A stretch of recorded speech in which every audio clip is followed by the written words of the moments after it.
Question number 7 क्या कह रहा है? Is it true that for any sets A and B, P A union P B is equal to P A union B?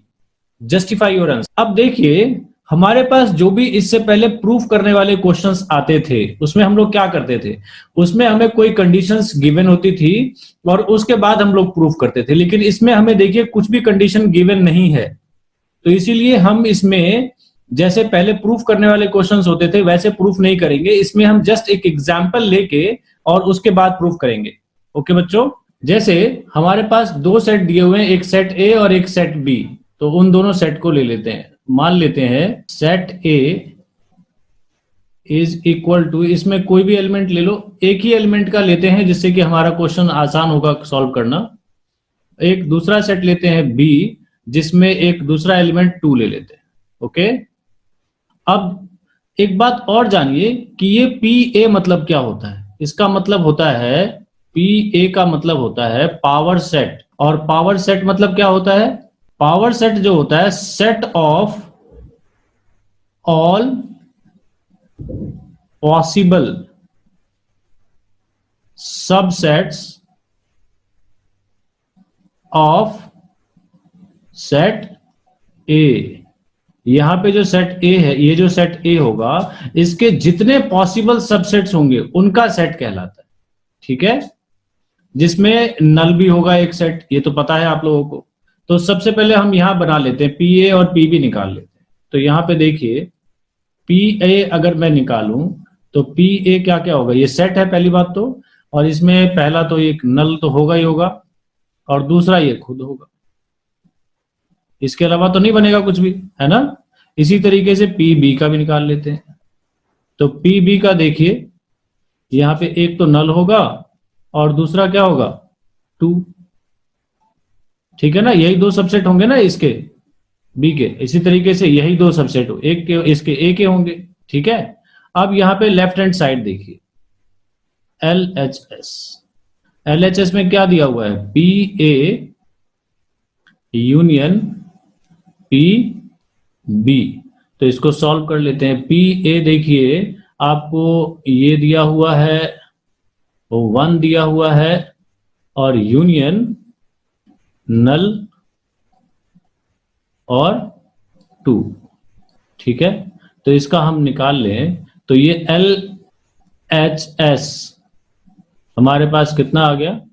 तो देखिए, एक तो नल आ गया, नल एक ही बार लेंगे, और दूसरा 1। यूनियन मतलब क्या होता है, दोनों में सारे सेट्स जितने भी एलिमेंट्स है वो तो होंगे होंगे, और जो रिपीट हो रहे हैं वो एक ही बार होगा, है ना। तो ये हो गया हमारा इसका LHS।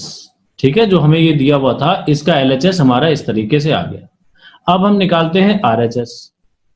तो RHS, इसको LHS को, इसको हम फर्स्ट इक्वेशन भी ले लें। ठीक है, अब RHS निकालते हैं। तो RHS में हमें P A यूनियन B का निकालना है ना। तो P, अब A यूनियन B मतलब A यूनियन B पहले निकालो। A हमारे को ये है, B हमारे को ये है, तो ये क्या हो जाएगा हमारा, इसमें 1 और 2 हो जाएगा, है ना। इसका पावर सेट निकालना है, तो कैसे निकलेगा, आपको पता है कि पावर सेट में ये, अब देखो इसके अंदर कितने एलिमेंट्स हैं।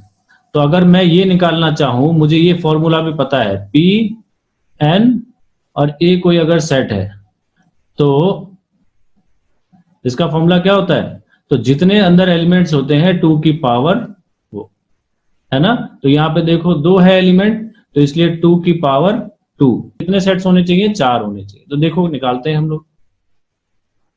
तो क्या क्या, एक तो नल होगा ही होगा, दूसरा हमारा 1 होगा, तीसरा हमारा 2 होगा, और चौथा हमारा 1 2 खुद भी होगा, है ना। ये जो सेट होता है वो खुद भी अपना सबसेट कहलाता है ना। तो यहां पे देखो, इसमें 1 2 3 4, और 4 ही हमें सेट चाहिए थे, तो चारों आ गए। इसको मान लेते हैं हम सेकेंड इक्वेशन। ये हमारा क्या आया, RHS। देखो, यही तो हमें प्रूफ करना था कि ये दोनों बराबर है कि नहीं। तो देखो यहाँ पे ये LHS है, ये हमारा ये है, और RHS में ये आया हमारा। तो यहां तक देखो, ये 3 चीजें तो सेम है दोनों में, बट ये नहीं है इसमें। तो ये हमारा इक्वल हुआ क्या? नहीं हुआ। तो क्या लिखेंगे? इसीलिए LHS is not equal to RHS। या फिर इसको तुम और अच्छे से क्या लिख सकते हो? PA union PB is not equal to PA union B। ठीक है बच्चों, बस तो ये हो गया हमारा जस्टिफाई। बस यही करना था। तो इसका आंसर क्या होगा? Is it true? तो not, this statement is false. Okay.